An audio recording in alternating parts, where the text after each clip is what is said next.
standard range. Standard range.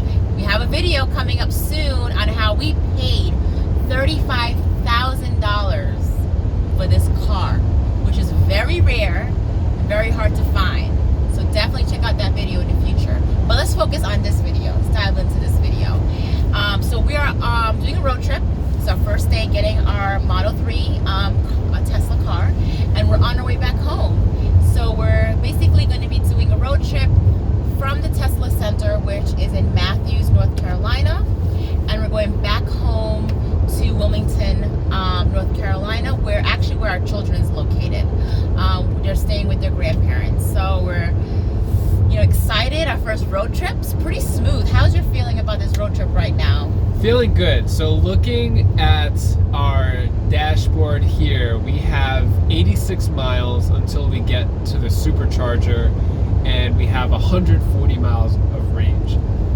So we have like a good 60 miles, buffer, just in case anything happens. We have the AC going. So currently no range anxiety. What about you, Tia? Feeling pretty good. I think one of the things that I had a concern was I had a range anxiety for a very long time, even I was watching a bunch of videos. Because you gotta think about it too. It may say 220 miles, right? Or 250 miles, or however it is. But you also gotta take in consideration the AC, heating, charging your phone, for example, depending if you're speeding or not, which we're trying not to speed with this car because this car is known for speeding, as well as a radio, and all the electronics. So you think, but a gas car, for example, it's more kind of know, like, all right, how much miles per gallon you're using when you're driving. But this is definitely a different type of feel. Yeah, so we're like fresh out of the dealership, fresh out of Tesla, so we're still learning everything. We're like, well, we literally just got this car, and we have probably the longest drive we'll probably do for a long time. Yep. So pretty excited. So everything's smooth so far right now, and we're just basically with the amazing thing with the Tesla car, it has a GPS. But the nice thing is, if you were to plug in an address, for example, so we're going from Charlotte area, North Carolina, and we're going to Wilmington, North Carolina, which is about a 3.5-hour drive. The nice thing is when you plug in your address, it actually tells you where there'll be a supercharge, so you can stop and charge your car. So this will actually be our first time actually charging, supercharging the car, and we're definitely gonna have a video on that, on how our first experience with charging this car and how long it actually took. And I think it's pretty interesting to see how that whole ordeal is. So we're on our journey, and we're happy to share this journey with you. And so our supercharge stop is going to be in Lumberton, North Carolina, which is pretty much about the halfway point to go to Wilmington. So we'll definitely keep you opposed to that. So we're using cruise control, which is pretty sweet. You still see the cars next to you, which is pretty much cool technology. So you can see that, as well as it controls the car, the speed, and we feel pretty comfortable with it. So we get, so you don't feel like when you drive cars for a long period of time, you get really tired with your foot and stuff. So it's more just steering it and just keeping focus on the road. Yeah. How do you feel about that, driving with this car and using cruise control? Is it any different than with the gas car? No, same, same cruise control. It's not autopilot, so my hands are on the wheel the whole time. I like the little knob, so the little ball rotator thing on the steering wheel. I just go up or down with cruise control, and that's it. I see it on the screen. Also, Christine, if she wanted to slow me down a little bit, because I can actually manually slow it down. Yeah, she could do it on the dashboard too, which she kind of did before. I went I'm like, oh, we'll go like 10 miles past the speed limit, and she brought it down. So I can actually manually adjust it too, which is pretty cool. I like that concept.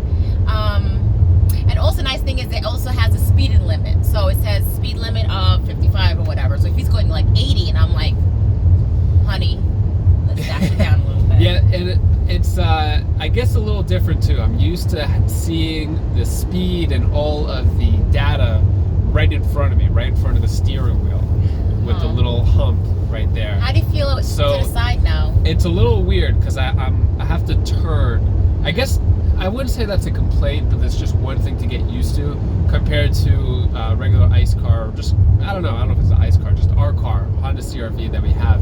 I'm looking at the road, and then I could just kind of glance up and down, so I don't really lose sight of the road. But this, I kind of lose sight of the road slightly when I have to look at the speed, or if I'm looking at the map, I'm like kind of turning my head a little bit more. So that, I guess that's one of the things I have to get used to.